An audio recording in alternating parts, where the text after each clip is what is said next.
Ser podcast. Hola, somos Ángeles Oliva y Toña Medina. Juntas hacemos Por el Principio. En este episodio, Petra Martínez cuenta el destierro de su padre a Linares, cómo su madre hacía maravillas para estirar la comida y los juegos en una casa de 7 hermanos. ¿Sabes lo que pasa? Que yo de pequeña, por un lado me gustaban mucho los chinos. Yo decía, qué maravilla ser chino. Me gustaba mucho. Yo no sé si era por la cosa de que no se confundiera con los pieles rojas, es que no lo sé. Pero yo me gustaba mucho ser chino. Y yo decía, y mis hermanas me llamaban coreana. A ver, que viene la coreana. Y yo me enfadaba porque yo quería ser china, no coreana. Y decía, no me llaméis coreana, que me da mucha labia. Y entonces ya era el colmo de los colmos, con la R para arriba. Y me llamaban coreanita, chinita, Petruski. Siempre he sido de diminutivos con ellos. Y siempre me han querido todos, y mi hermano y mis hermanas. Como la pequeñita, era la pequeñita la que no habían querido que naciera y después se volvieron locos conmigo.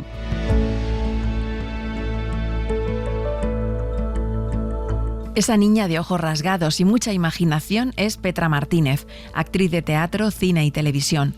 Junto a su pareja, Juan Margallo, ha obtenido el Premio Nacional de Teatro en 2022 y el mismo año el Premio Feroz a la actriz protagonista. En televisión empezó en los años 80 en Barrio Sésamo y actualmente es muy querida por el público por su participación en la serie La que se avecina. Petra Martínez es la menor de 7 hermanos. Nació en Linares, donde su padre fue desterrado después de la Guerra Civil. Creció en Madrid imaginando historias en un barrio que era como un pueblo. Con 16 años se fue a Londres y allí decidió que quería ser actriz. Es una historia que merece ser contada empezando por el principio. Por el principio. Por el principio. Por el principio.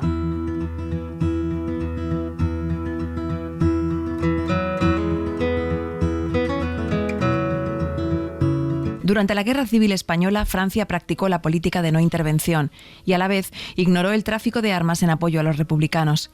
Pero finalmente decidió abrir sus puertas en enero de 1939, cuando Barcelona quedó bajo el control de Franco.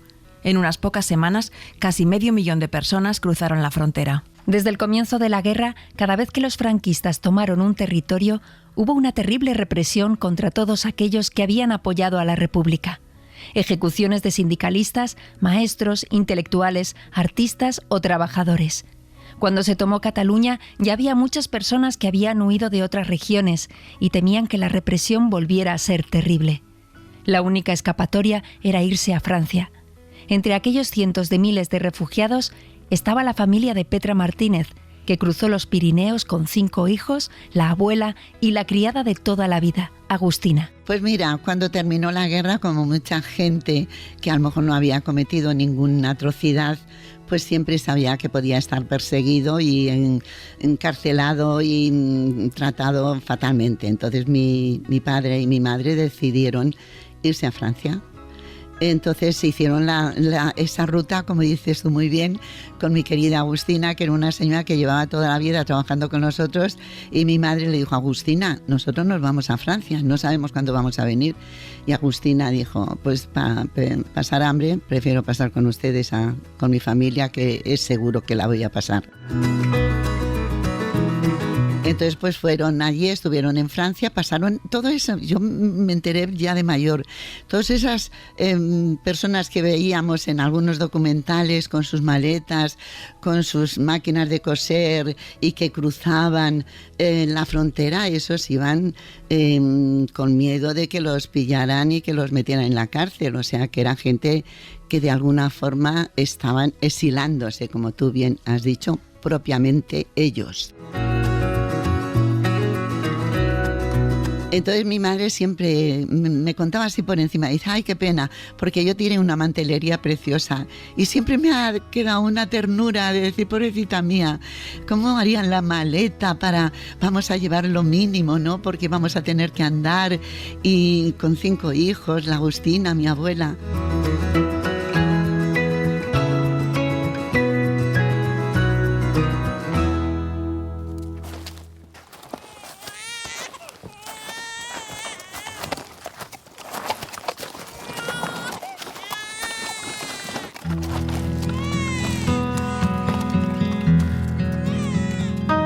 Como miles de españoles, la familia de Petra Martínez cruzó la frontera andando. Parece que en Francia tampoco se portaron muy bien con los que entraban, ¿no? Los llevaban a campos de concentración. Entonces mi madre era como la señora, no me acuerdo el nombre, de las uvas de la ira, así era mi madre. Entonces llegó al campo de concentración y dijo, ¿dónde está la cocina? Que yo sé pelar patatas muy bien. Entonces se fue a la cocina porque sabía que si estaba en la cocina trabajando, pues sus hijos y su Agustina y su suegra iban a comer. Lo que sí sé es que mi padre era telegrafista y allí estaba la CG, el sindicato de telegrafistas que se llamaba, me parece, la CGT. Y esos se portaron bastante bien. Entonces los sacaron del campo de concentración y los llevaron a una pensión y ahí pues estuvieron más o menos escondidos, ¿eh? Mis hermanos estaban en la calle por si venía algún guardia a mi padre meterle en la cama como enfermo, que es la única forma que podían estar.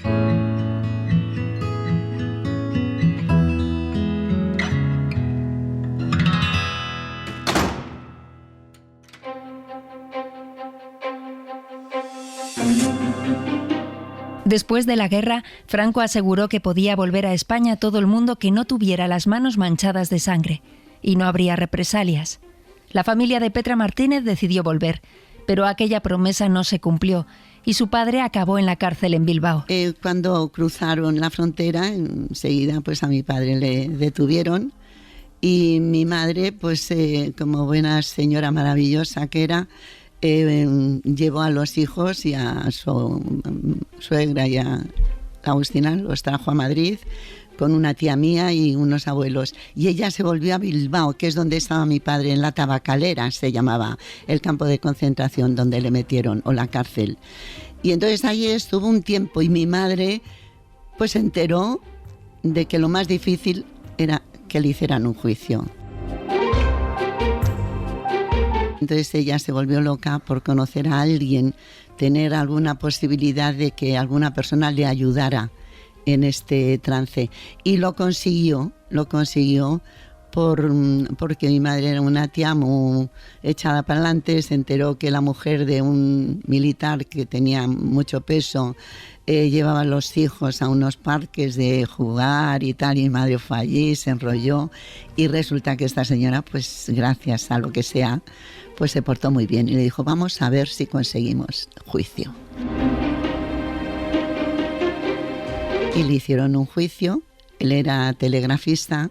Entonces lo que me parece que era como escalafón, o sea, era una cosa en los funcionarios de telégrafos, cada departamento iba subiendo por graduación. Entonces mi padre tenía una buena graduación antes de la guerra. Entonces en el juicio le desterraron a Linares y le bajaron completamente de graduación. Y allí nacimos 2 hermanas, mi hermana Juanita y yo.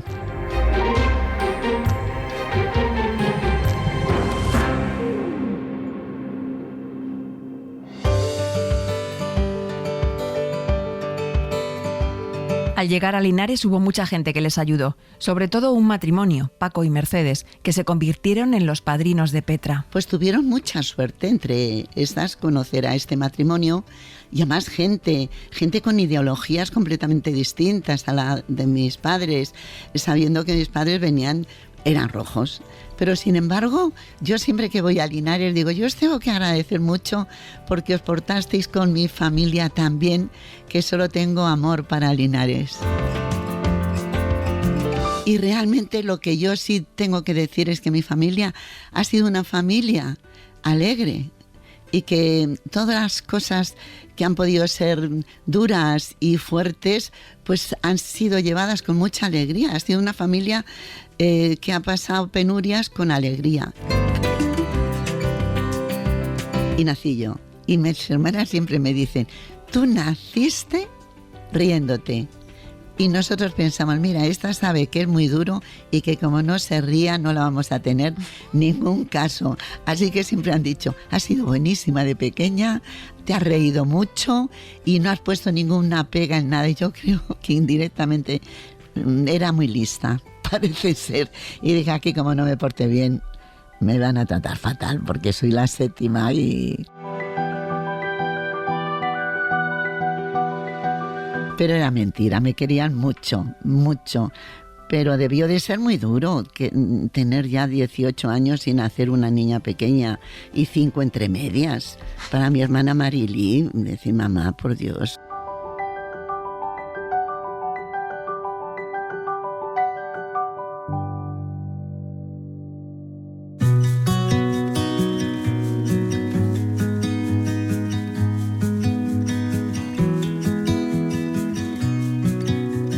La colonia La Regalada, más conocida como Colonia Retiro, es un barrio de casitas ubicado al lado del Parque Madrileño, un oasis de calma entre las grandes avenidas que lo rodean. Esta colonia, como otras 30 que aún perviven en Madrid, tiene un origen humilde. Las agrupaciones de chalecitos, a los que en su día se les llamaba hotelitos, comenzaron a levantarse en la primera mitad del siglo XX a raíz de la Ley de Casas Baratas de 1911, que otorgaba suelo en las afueras de la ciudad a diferentes colectivos para construir viviendas de baja densidad. Se gestionaban en régimen de cooperativa o vinculadas a instituciones públicas. Distintos grupos de trabajadores se fueron a vivir a unos kilómetros del centro de la ciudad. Por eso muchas de estas colonias se conocían y aún se conocen por el nombre de la profesión de los que las habitaban: hogar ferroviario, los músicos, los carteros o la prensa, y estaban aisladas, rodeadas de campo. La mayoría de estas colonias han pasado de estar habitadas por gentes de clase trabajadora a convertirse en viviendas de lujo con precios desorbitados. A la colonia del Retiro llegó la familia de Petra Martínez a vivir después del exilio en Francia. Allí tenían una casa sus abuelos maternos. Petra tenía 3 años. Era maravilloso. Es una colonia de chalés. El mío era estilo vasco. Entonces, pues llegaba el verano, nos poníamos el traje de baño y salíamos por las calles. La manga riega, que aquí no llega, nos regaba todo el mundo. No había... En mi casa hemos sido... O sea, mis padres han sido bastante tolerantes. O sea, era una gente que yo creo que estaba adelantada a su época. Porque permitían mucho, nos daban mucha libertad. Entonces, yo no tenía que ir a misa, pero fíjate lo que somos los críos, que yo siempre decía, uy, yo tengo que ir a misa porque si no mis padres me pueden dar una paliza, que no me han puesto la mano encima en la vida. O llegar tarde, en verano, que se estaba tan a gusto por la colonia, que en los jardines la gente salía. Pues a mi madre no le importaba que llegara tarde, pero yo también, como a las amigas, decía, uy, las 10, me tengo que ir corriendo, porque si no, y era mentira. En mi casa cenábamos antes y salíamos luego.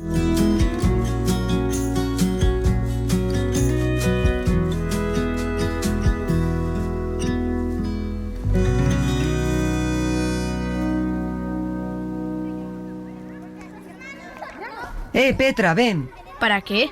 No vayas, Petra, no le hagas caso. Petra, te estoy llamando. Si tienes algo que decirme, ven tú. Vámonos, Petra, es un bruto. El otro día pegó a Jorge. Tranquila, que no nos va a hacer nada. A ver, ¿qué pasa contigo? Eres una roja. ¿El qué? Roja. Pues tú eres azul. Lo dicen todos. Roja, roja. Anda, vete de aquí, niña azul. Adiós, roja. ¿Por qué me llama roja? No lo sé. Si no llevo nada rojo, no lo entiendo.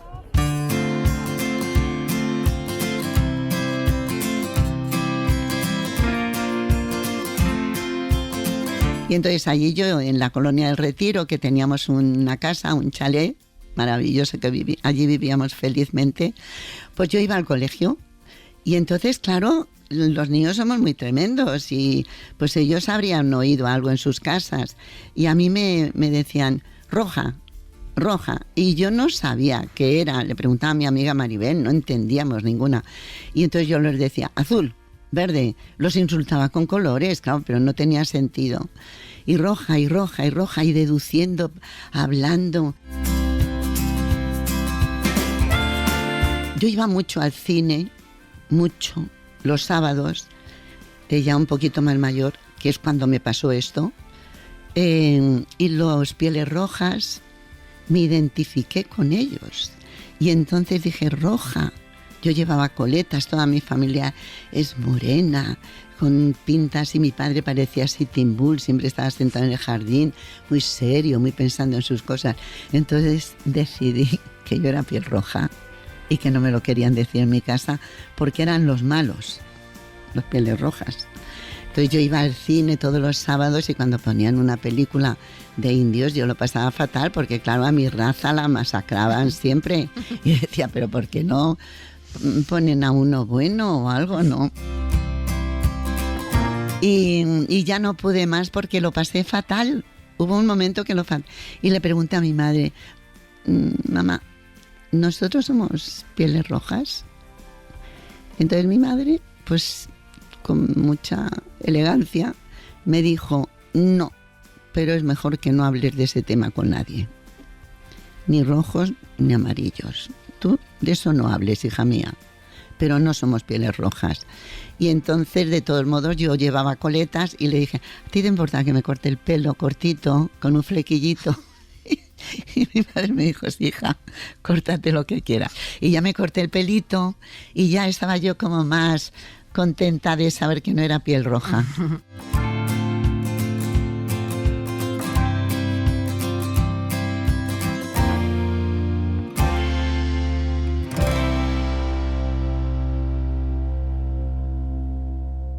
Por el principio, Petra Martínez, Cadena SER.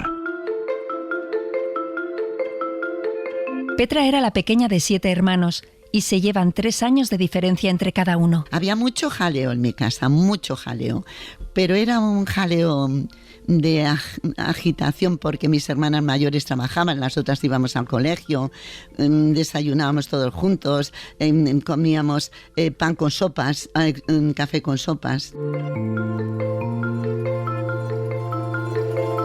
Pues fíjate, teníamos jaleos, pero lo que sí teníamos es que mi madre era una cocinera fantástica y con muy poco pues nos hacía unas comidas y ella estaba muy acostumbrada antes de la guerra, pues tenían una clase que no era alta, pero una clase mediana bastante suficiente como para vivir bien.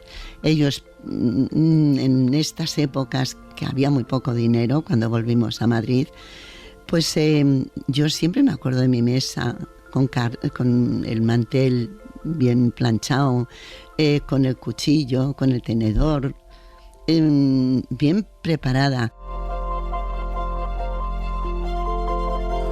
La comida maravillosa. Lo que pasa que la comida a lo mejor era las partes verdes de la acelga como primer plato y las segundas, lo blanco, como si fuera una tortilla con un poquito de huevo. Pero tú comías como si comieras el primer plato y el segundo. Mi madre era maravillosa, pues mira, mi madre cosía también muy bien. Y mi madre compraba una telita, que compraba un bichí, y de pronto decía, ay mami, qué bonito, que no sé qué. Y era viernes, y decía, pues si quieres el domingo lo estrenas. Y me hacía un traje.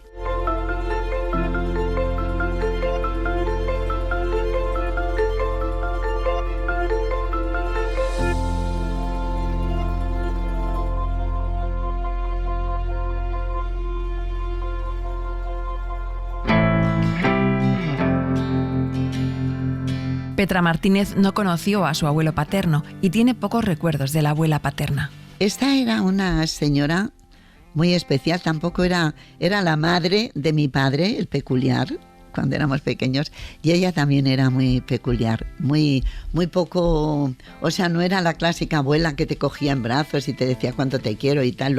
A lo sumo te preparaba una manzana con caramelo. Y cuando llegabas a su casa te la regalaba y te la había preparado ella o algo así. Pero yo no me acuerdo, es que se murió siendo yo muy jovencita, muy pequeñaja, ¿no? Jovencita, pequeñaja. Mi abuelo y vivían en Aranjuez, los abuelos maternos. Y mi abuelo era el jefe de las caballerizas del rey Alfonso XIII. Me han dicho jefe de las caballerizas, lo mismo era que daba de comer a las caballerizas, pero bueno, a mis oídos llegó eso.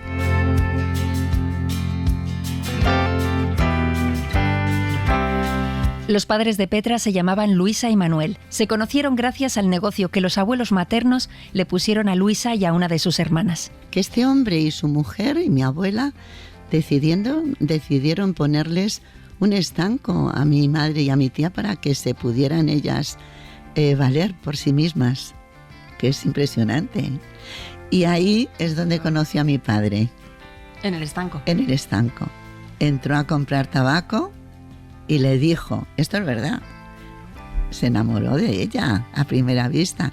Le dijo, ¿te casarías conmigo? Y mi madre dijo, hombre, me tienes que dejar pensarlo un poco, pero ven mañana. Y a los 10 meses se casaron.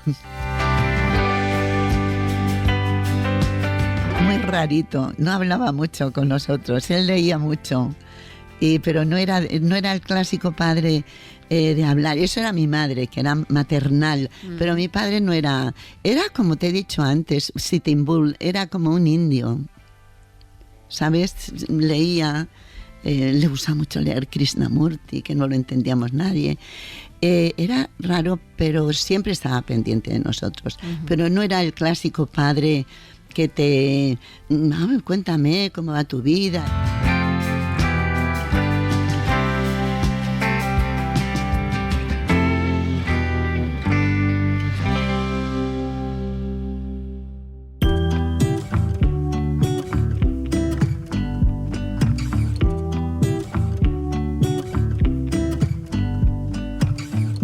Yo no salía de la colonia del Retiro. Mi hermana Juanita y yo no salíamos. Entonces mi madre nos ponía en un cartón, nos ponía el pie y nos lo perfilaba con un lapicero, y entonces iba a una zapatería que se llama El Gorila, que es donde tenían unos zapatos que duraban, pero te costaba un mes que no te doliera el pie, pero eran buenísimos. Y entonces metía el papel ese, y ese papel ya daba la muestra de que era nuestro número, y nos lo traía a casa, nos lo probábamos, nos hacía un poquito de daño y mi madre, bueno, vamos a meter un poquito de alcohol y tal, pero no salíamos a comprarnos nada. En Pacífico, que estaba cerca de mi casa, había un cuartel, y cuando terminaban de comer los soldados vendían chuscos, que era un pan blanco, y los vendían muy baratos. Y entonces yo iba con mis hermanas mayores, alguna de ellas, a comprar pues chuscos, porque comíamos mucho pan. Teníamos para comprar pan, pero mi madre decía, Iro, que es muy baratito y así tenemos más.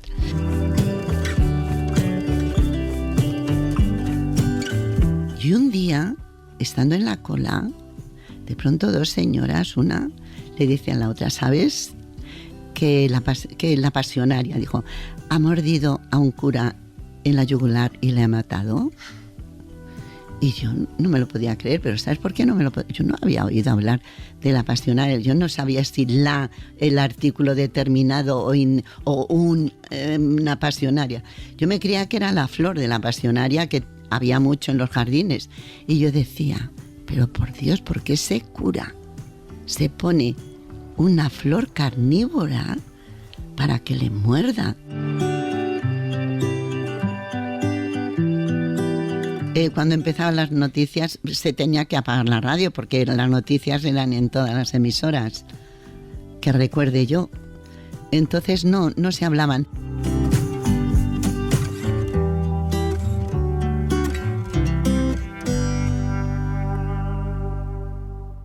Me voy al cine, mamá. Muy bien, toma el dinero. ¿Vas con Ricardito? Sí, ahora le paso a buscar. Pues toma un poquito más de dinero. No te dejes el bocadillo. Pero mamá, ya sabes que no nos dejan entrar con comida. No lo sabía, eso es nuevo. Es que dicen que hacemos mucho ruido y no se oye la película. ¡Qué tontería! Sois niños, tendréis que merendar. Ya, pues lo han prohibido. Bueno, tú llévate el bocadillo y que no te lo vean. Y si te entra mucha hambre, ahí lo tienes.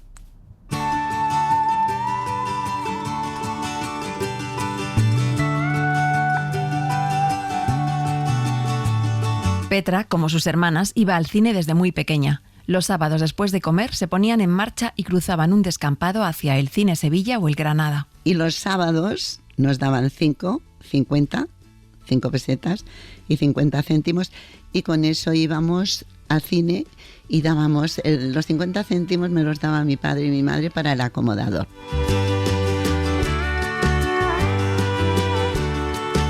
Y aquello era muy divertido también porque, fíjate, tú veías una película de Burt Lancaster y como eran dos, y la otra de Manolo Morán.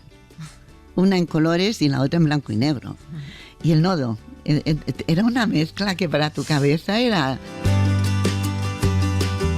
Había una cosa, había un flu-flu que te daban para desinfectarte. Tú te sentabas en el cine, se organizaba una de mucho cuidado porque abrían la taquilla y ya entraba, no estaban, claro, señalados las butacas, entrábamos todos locos de contento. Cógeme, Pepe, pa. Y ya nos sentamos y en ese momento pasaba el acomodador con una cosa que era como de ZZ y te echaba, te pulverizaba a todos, que era como un desinfectante. Y a partir de ese momento ya el acomodador desaparecía. Y era empezar la película y empezar a abrir los papeles de periódico del bocadillo y a comer. Y hacíamos mucho ruido.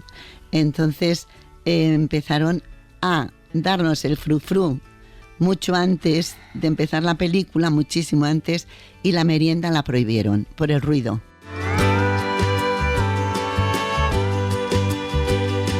Y lo que sí es muy curioso es que mi sobrino, Ricardito, yo le dije, Ricardito, no puedes decir que en esta carterita llevas ni bocadillo ni nada, ni pipas, sobre todo. Pipas no llevamos nada. Y el pobrecito mío, pues dijo, pues no llevamos nada. Pues. Y entonces cuando entramos, di el boleto, entramos y se da la vuelta, mira el acomodador, dice, aquí no llevo ni bocadillos ni pipas. Claro, el acomodador le hizo gracia y nos dejó pasar, pero me dijo, ch, nunca más, nunca más.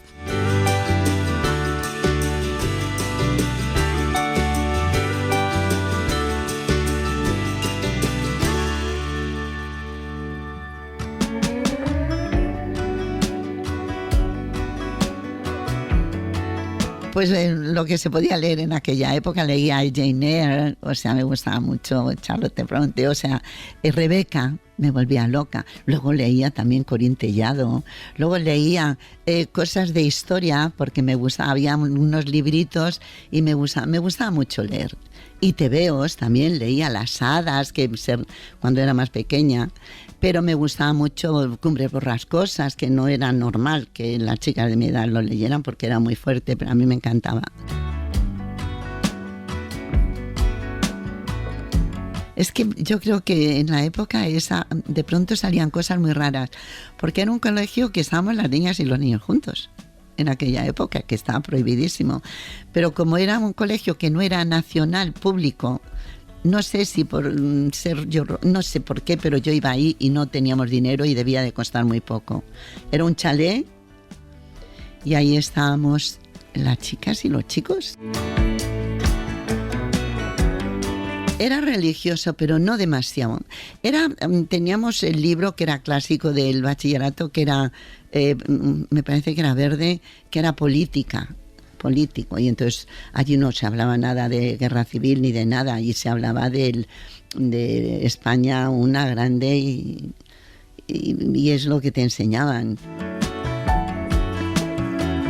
Hice la comunión y fíjate, entonces la hice con coletas, o sea que fue antes de las pieles rojas, ya me había crecido. Y no comulgaron mis padres, comulgó mi hermana Kiki y una amiga suya que se llama Maruja. Y no, mis padres no comulgaron, pero no pasaba, no, a mis padres hemos tenido la suerte, yo no sé si es que éramos una familia amable, simpática, que nos reíamos, que no hemos tenido un rechazo grande. El rechazo que hemos tenido fue justo después de la guerra con el tener que irte.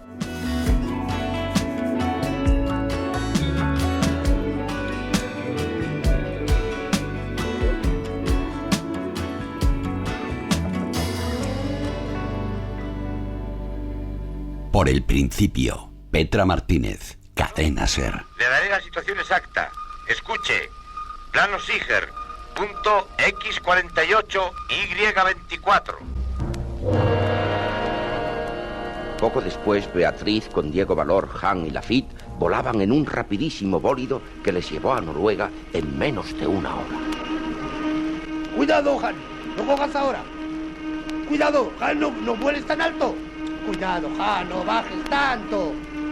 Cuidado, Han, no tropieces con esa montañita. ¡Demonio! Diego Valor fue un serial radiofónico emitido por la cadena SER desde 1953 a 1958. Narraba las aventuras futuristas del héroe Diego Valor, que acompañado por sus ayudantes debe enfrentarse a las fuerzas del mal para salvar la Tierra de invasiones marcianas. Diego Valor fue después adaptado a TVO, teatro y serie de televisión. Está inspirado en la serie de cómic inglesa Dan Dare. Era genial porque, claro, nosotros no teníamos televisión ni teníamos nada. Teníamos la radio. Ojo, que la radio era fundamental. Yo con la radio salía corriendo porque a las 5 y pico estaba Diego Valor. Entonces, el piloto del espacio. Había novelas que me encantaban, Ama Rosa, no sé qué. Había anuncios. Que yo había un anuncio que lo hacía con una amiga mía, que era muy gracioso, decía, Pocholo, cómprame un bolso. Y entonces mi amiga me decía, Apolínea Mozalbeta, ¿no sabes que a estas alturas me quedan pocas pesetas? Y yo decía, pues gástatela, roñoso, es que no merece un bolso de Casa Osuna. Y de pronto ese anuncio era como una parte de teatro, lo hacíamos teatralmente, ¿sabes? La Sociedad Española de Radiodifusión presenta Las Alegres Zorrerías 1957. Escritas, realizadas e interpretadas únicamente por Pepe Iglesias el Zorro, cuyo arte único e inimitable no tiene parangón en la radiotelefonía de Hispanoamérica. Paso pues al Zorro Iglesias y a su mágica garganta. Aquí está. Y la radio era pues una especie de personaje. O sea, yo tenía un gato, tenía a mi tía, tenía a mis hermanos, tenía a mi madre, tenía a mi padre, tenía a la Agustina y tenía una radio. No yo, la casa. Y la radio era una parte fundamental por la noche, escuchando a Gila, el zorro, que nos encantaba a todos, ¿no? El zorro zorrito, para mayores y chiquititos. Gila nos volvía locos.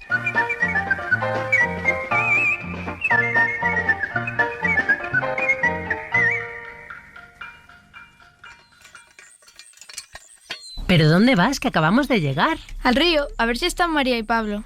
Al menos ponte el bañador, si no, no podrás bañarte. Luego vengo, es que quiero saludarlos. No hace falta, mira, ahí están. Hola, Petra. Hola. Iba a buscaros al río. Venimos de ahí. Hemos cogido unas piedras blancas increíbles. Brillan y todo. ¿Lleváis muchos días aquí? Yo vine ayer. Yo llevo 3 días. ¿Y qué tal lo estáis pasando? Muy bien, aunque mira cómo me han picado los mosquitos. Está lleno de picotazos. Y yo también. Ay, no quiero que me piquen. Pues poco remedio hay, estamos en el campo y en el campo hay bichos. ¿No estáis en las zonas de agua estancada en el río? ¿Te vienes a jugar? ¿Puedo irme con ellos, mamá? Sí, claro, pero antes ponte el bañador.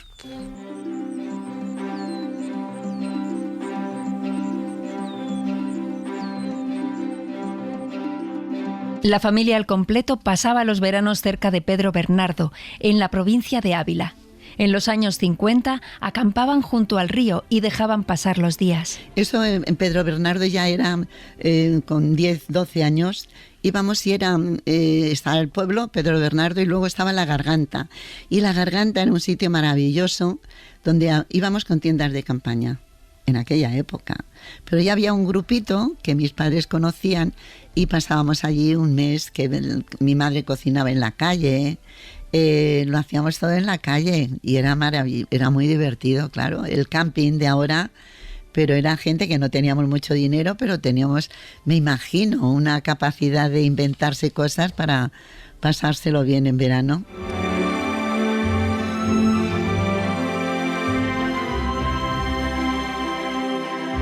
Había gente con tiendas de campaña y nosotros alquilábamos una caseta que en invierno la usaban para guardar la paja y las cosas del ganado. Nosotros llegábamos y entonces mi madre, que yo digo, pero ¿cómo podía ser eso de llevar tela de colchones y tal? Y allí con paja pues lo organizaban y hacía una cama mi padre enorme y dormíamos todos allí y éramos como 5 familias con niños y estábamos todo el día en bañador, un río maravilloso que había allí precioso. Y comiendo, mi madre haciendo la comida, pero era como muy... Yo siempre pienso que era muy moderno para la época.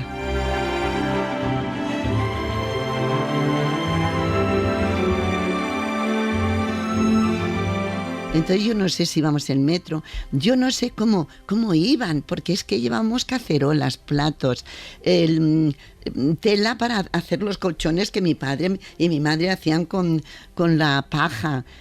Yo nunca, el jabón para lavarnos, toallas, los trajes poco porque estábamos todo el día en bañador, pero alguno llevaríamos o dos, yo que sé, uno puesto, camisón, todo eso yo no me acuerdo de nada.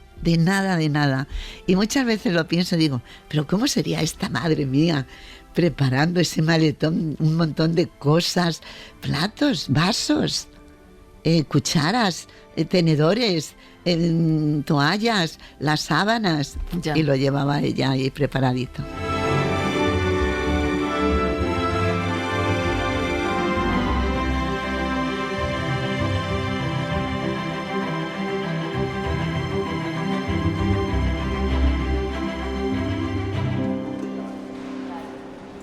Bueno, hija, saluda a tu hermana de mi parte cuando llegues. Dale un abrazo muy fuerte. Sí, mamá. Tú no te preocupes, que en Londres estarás muy bien. Piensa en lo bien que le ha venido a tus hermanas a aprender inglés. Sí, mamá, tengo muchas ganas. Ay, hija, si es que no me acostumbro a que os marchéis. Siempre me queda un nudo en el estómago. Pero mamá, si voy a estar con mi hermana. Y ya verás cómo te vamos a llamar enseguida para que te quedes tranquila. Y te voy a escribir un montón de cartas también. Nada, hija, tú preocúpate de aprender mucho y pasarlo bien. ¿Cogen este tren? ¿Ella sí va a Londres? ¿Va ella sola? Sí, bueno, no, la van a cuidar unos chicos. Ya hemos hablado con ellos, están en el vagón y todo está resuelto. Pues tiene que subir ya. El tren está a punto de salir. Petra, cómete los bocadillos. Y cualquier cosa que necesites se lo dices a los chicos. Vale, mamá. Ay, qué nerviosa estoy. Un beso, hija.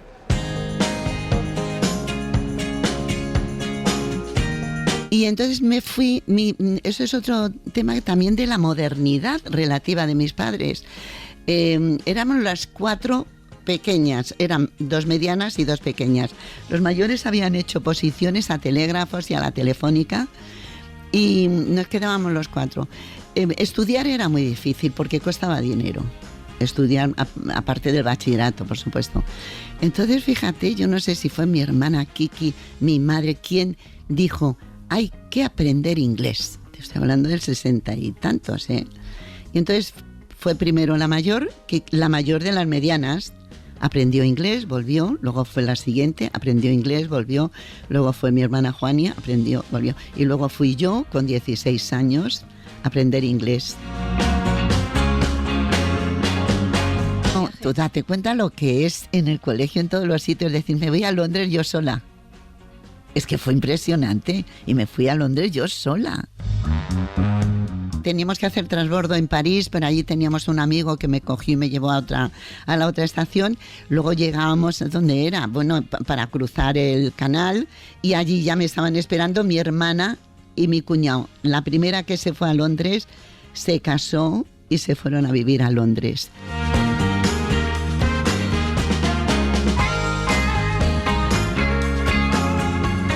Petra Martínez, que apenas había salido de la colonia del Retiro, se fue a Londres sola con una raqueta y unos patines.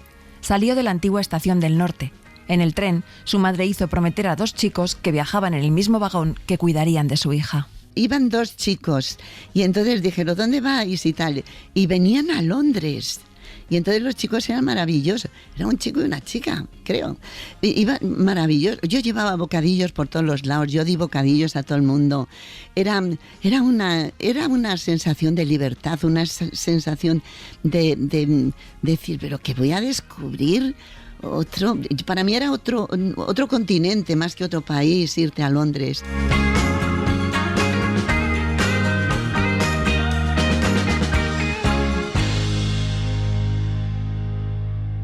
Los niños crecen con Bimbo.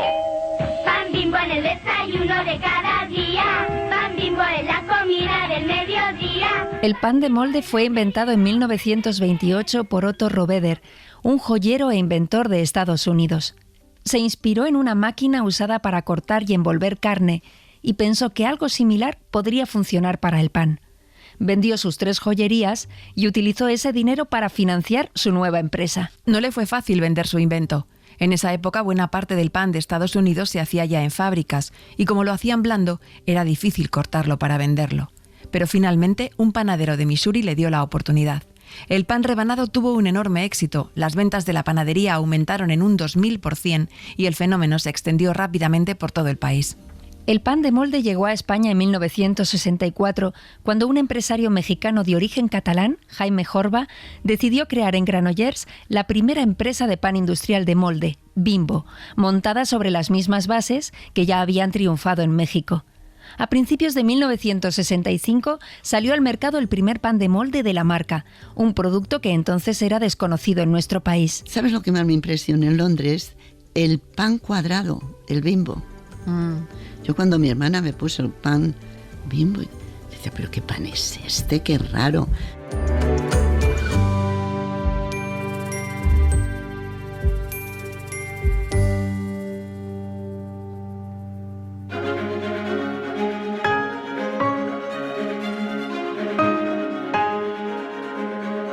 Y entonces allí, pues no sé si fue mi hermana, mi cuñado, alguien me dijo, no puedes leer español.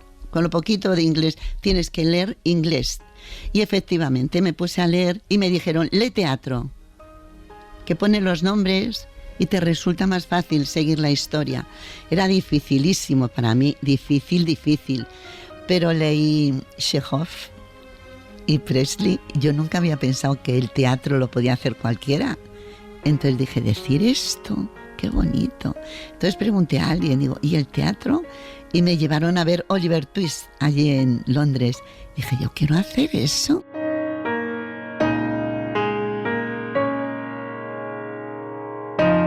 Petra Martínez fue también a ver en el teatro 10 negritos, un hito en la obra de la prolífica escritora inglesa Agatha Christie, ya que fue la primera que ella misma adaptó al teatro a partir de una de sus novelas. Christie decidió hacerlo porque otras novelas suyas habían sido llevadas a escena sin que se sintiera satisfecha del resultado.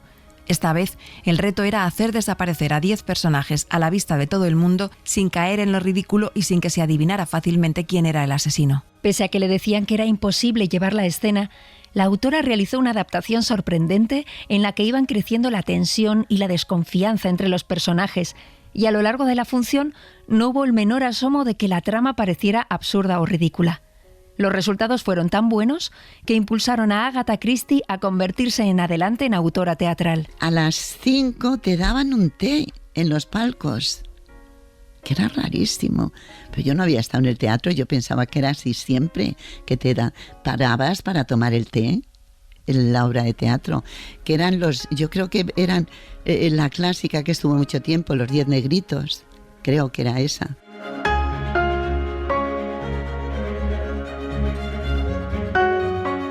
En Londres, Petra Martínez descubrió la televisión y en sus paseos por el centro de la ciudad empezó a ver colores distintos fuera del gris, marrón y negro que imperaban en España.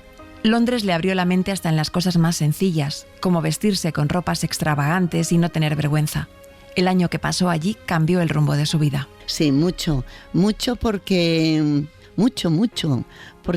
fue 1 año y medio que estuve en Londres y en Feyland, en Bristol, que estuve unos meses cuidando unos niños porque mi hermana decía, tienes que estar con ingleses porque si no, no vas a terminar de aprender el inglés. Y entonces, pues me di cuenta de lo distinto que era España en relación con Inglaterra, con Londres o con Bristol. Y cambió mi forma de vestir, o sea, de ponerme más pantalones, pintarme, aunque era muy jovencita, un poquito los labios, ¿sabes? De querer enterarme de cosas. Mis hermanos eran muy intelectuales, hablaban mucho de política y otro amigo que teníamos. Entonces, yo nunca había oído ciertas cosas, entonces ahí me enteré aparte de aprender un poco inglés, me enteré de que la vida tenía muchas más salidas que en España en ese momento.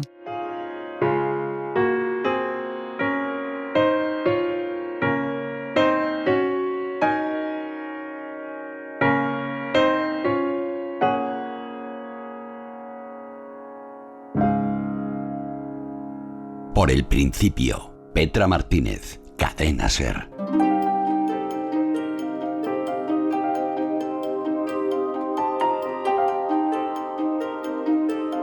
A su vuelta a Madrid, Petra tenía decidido su futuro. Quería ser actriz. Pero ¿qué hace una chavala de 17 años para 18 años que no sabe cómo se es actriz, ni si hay estudios, nada, no sabía nada.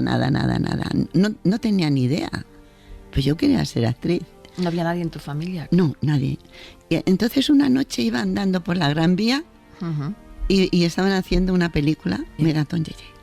Y entonces le pregunté a un chico, que yo era deduciendo, era la hora a lo mejor de la cena o algo, estaban rodando en otro sitio, y sería un becario, a lo mejor, es que no lo sé. Me da una pena porque digo, este chico me cambió mi vida. Le pregunté, yo quiero ser actriz de teatro, ¿qué hago? Me dijo, vete a la calle Barquillo 32, que hay un profesor que se llama William Layton, que es maravilloso. Dije, pues no, ni una palabra más.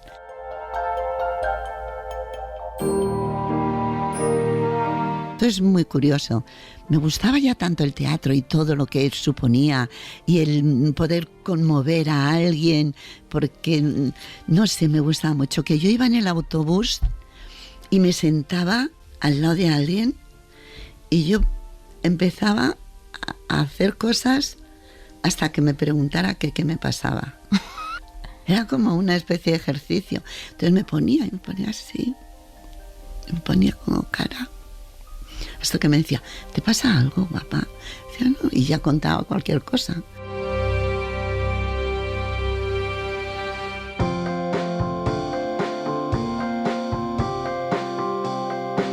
En aquella escuela de William Layton apareció Petra Martínez y ya no se separó nunca del teatro. Allí aprendió su profesión, la pasión de su vida, y también conoció a la pareja que le ha acompañado en esa pasión desde entonces. Yo estaba ya en el Teatro Estudio de Madrid con el señor William Layton, con gente que conocí estupendamente y con un novio que tenía. Pero ya estábamos, el novio y yo estábamos ya un poco aburridillos el uno del otro porque trabajábamos juntos y tal, un poco. Y fuimos a ver una obra de teatro, Calígula, y ahí salió Juan como actor. Yo no le conocía de nada, no era un actor conocido. Pero a él le encanta que cuente esto. Yo últimamente dije, ya no lo voy a contar más, pero a ti te lo voy a contar. Pues salía con las piernas al aire, como romano que era, y me gustaban mucho las piernas. Y dije, qué tío más majo. Y cuando estaba yo ya haciendo ejercicios con William Layton en el Teatro Estudio, pues un día me doy la vuelta y veo a mi querido Juan detrás. Y la verdad es que llevamos 55 años y con nuestros problemas, porque quien diga que no tiene problemas en una pareja es tonto. Con nuestros problemas, nuestros cambios, porque hay cambios también, y quien diga que no cambia, pues también no creo que sea normal, porque en 50 y tantos años cambia todo. Pero con una cosa clara, y es que nos respetamos mucho, nos queremos mucho, su familia es maravillosa, la mía es maravillosa, nuestros hijos son perfectos, y Juan y yo tenemos un amor que ha ido pasando por muchas etapas, pero sigue siendo un amor con sentido del humor, con ganas de estar juntos y con ganas de contarnos cotilleos.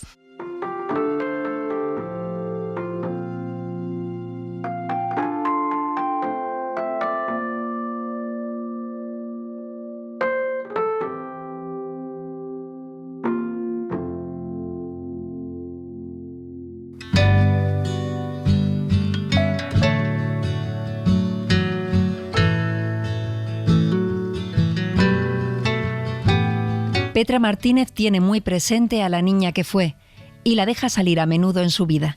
Mira, hoy estoy un poquito nostálgica por problemas míos personales, pero te digo que lo que sí queda es de haber vivido con una familia maravillosa y que he tenido la suerte de entrar con la familia de mi marido, que es maravillosa, y de tener unos hijos maravillosos y unos nietos que no se puede creer y unos amigos. Entonces esa niña con toda esta gente no tiene más remedio que salir muy, muy frecuentemente, porque es una alegría poder contar con tanta gente alrededor tuya que te quiere tanto y que tú quieres. Luego es una cosa graciosa de Juan y mía, que muchas veces nos lo pasamos tan bien trabajando, riéndonos, que muchas veces nos miramos y decimos, ¿no tienes la sensación de que va a venir alguien y te va a decir, ya está bien de tontería, ahora a trabajar? ¿Sabes? Pero esa niña, yo creo que gracias a lo que he estado y amigos, es que he tenido mucha suerte de gente al lado mía, sale muy frecuentemente.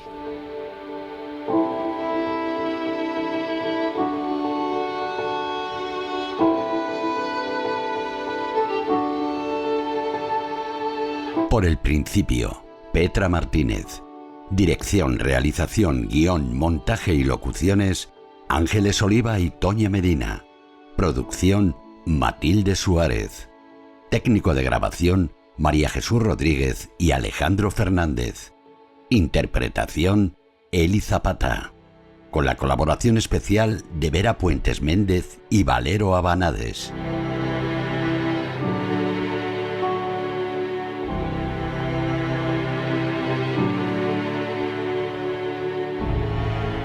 Suscríbete a Por el Principio. Todos los episodios y contenidos adicionales en la app de Cadena SER y en nuestros canales de Apple Podcast, Spotify, iVoox, Google Podcast y YouTube. Cadena SER. La radio.